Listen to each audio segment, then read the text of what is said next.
Considérons la fonction f de x définie par sinus x fois sinus 1 sur x. Alors c'est une fonction f qui est définie partout sauf en 0 parce qu'on a une annulation du type 1 sur x, donc qui est définie sur R étoile. Et par les théorèmes d'opération de la continuité et de composition, on sait que f est aussi continu sur R étoile. Donc la question, c'est qu'est-ce qu'on peut faire pour la valeur x égale 0? Alors on va commencer par regarder la limite de f en 0. Alors calculons valeur absolue de f de x, c'est valeur absolue de sinus x multiplié par valeur absolue de sinus 1 sur x. Ceci étant le sinus d'un nombre, c'est tout le temps plus petit que 1, et on a donc que valeur absolue de f de x est plus petit que valeur absolue de sinus x. Quand x tend vers 0, sinus x tend vers 0, et donc on a bien montré que f de x a une limite quand x tend vers 0 qui vaut 0. On va pouvoir ainsi prolonger f par continuité. Qu'est-ce que ça signifie? On va pouvoir définir une fonction f tilde qui, elle, est définie de R dans R, donc qui est définie partout, même en 0. Comment est définie cette fonction? À x, on associe, soit on associe f de x si x est différent de 0, donc on associe sinus x fois sinus 1 sur x, et on associe 0, donc la valeur limite qu'on a trouvée, si x égale 0. Et on a tout fait pour que cette fonction f tilde soit une fonction continue sur R. Clairement, elle est continue en dehors de 0 parce qu'elle est définie comme f, qui elle-même est continue. Et puis en 0, on s'est débrouillé pour mettre la valeur qui est la limite de f, donc elle est bien continue partout.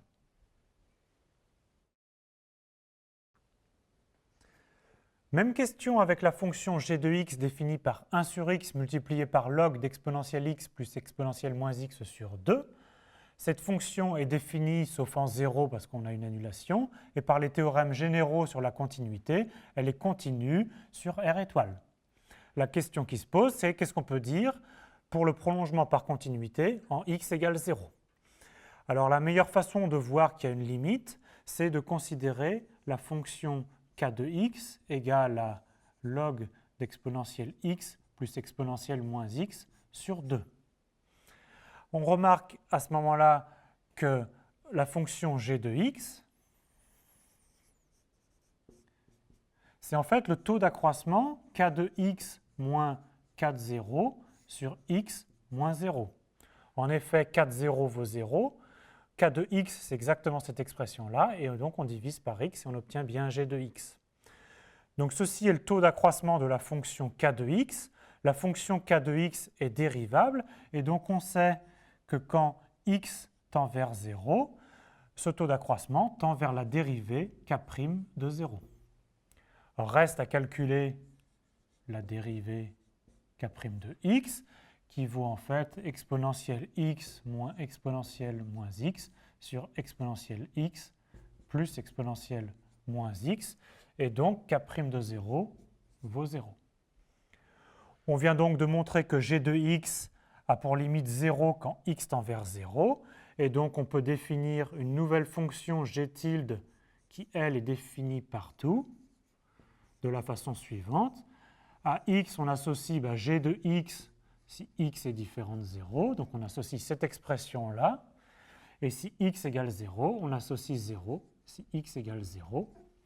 Et comme on a vu qu'elle était continue en dehors de 0 et admet pour limite 0 en 0, cette fonction g tilde est continue. On a bien prolongé g par continuité.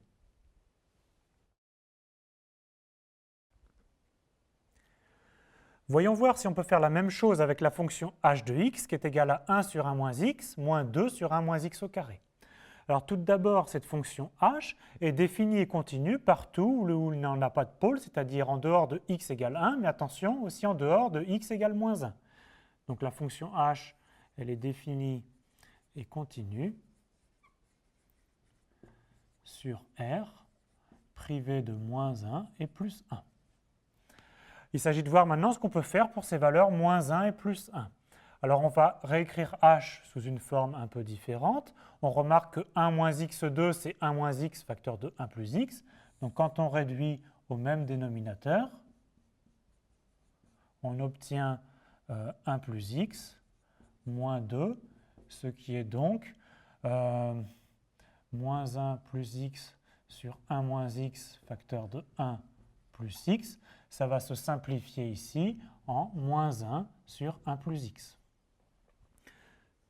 Donc on s'aperçoit en fait que le problème qu'on avait en x égale 1 ici disparaît dans cette expression. Donc en fait, en 1, on voit que h de x tend vers moins 1 demi. Donc quand on fait x égale 1, quand x tend vers 1.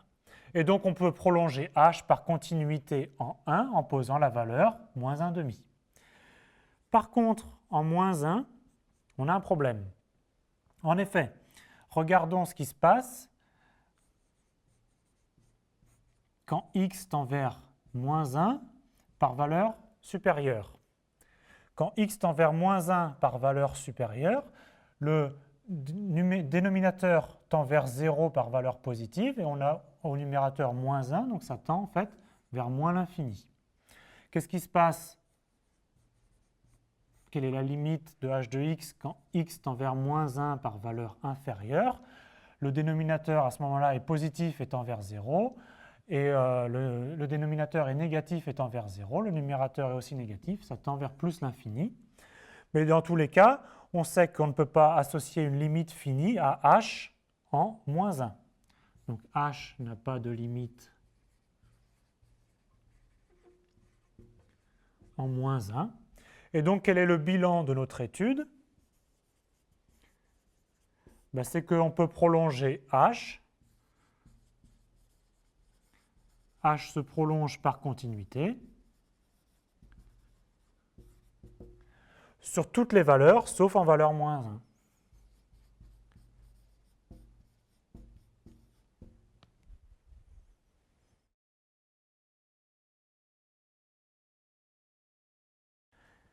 Rappelons le principe du prolongement par continuité.